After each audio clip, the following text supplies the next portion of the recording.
Hello, magandang gabi po sa ating lahat. Magandang gabi po ng Martes sa ating lahat. Ngayon ay isang panibagong araw na naman, kaya panibagong video na naman po ang ating ituturo sa inyo. Ito ay upang makuha mo ang kahilingan mo, lalong-lalo na sa iyong mahal.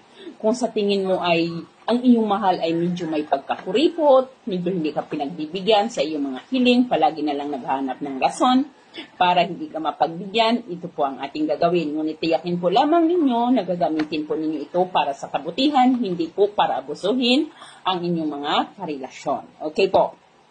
So napakasimple po lamang nito. Ito po lamang ay maaari po lamang sa magkalapit na relasyon. So hindi po ito maaring sa LDR. Kapag ang inyong mga kapartner ay parang pinagdadamutan kayo, gawin po lamang ninyo ito. So ang inyong mga kapartner, kahit kayo ay magkatabi o kaalis man ang inyong mga kapartner, ay ito pong ihanda ang iyong mga sarili.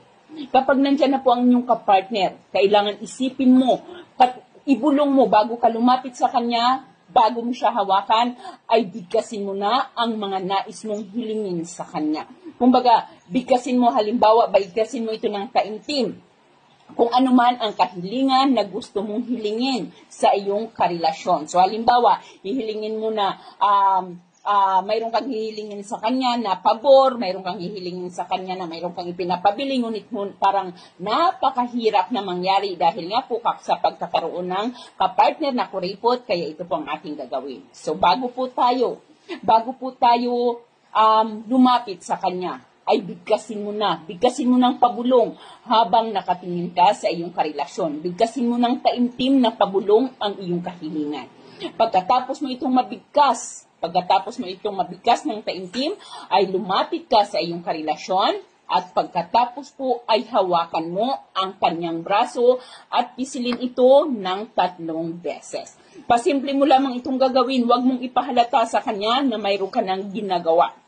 So, ayan po muli, bago mo siya lapitan, titigan mo ang iyong karelasyon sa kanyang likuran or sa kanyang mukha at ibulong mo sa iyong sarili lamang ang iyong kahilingan sa iyong karelasyon. Kung anumang pabor ang iyong hihingiin, ibulong mo ito.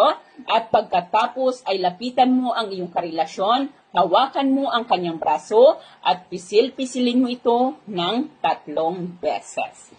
Guys, halimbawa kung papaalis ang inyong relasyon, magugulat ka na lang dahil marirealize niya pag-uwi at ibibigay niya sa iyo ang iyong kahilingan. Basta gagawin po ng tama at dapat po ito ay para po hindi natin abusuhan ng ating karelasyon, kundi para po sa kanyang, lalo na kapag madamot, para naman minsan maibigyan niya ang kahilingan natin sa kanya. Mari natin itong gawin ng kahit anong araw at kahit anong oras.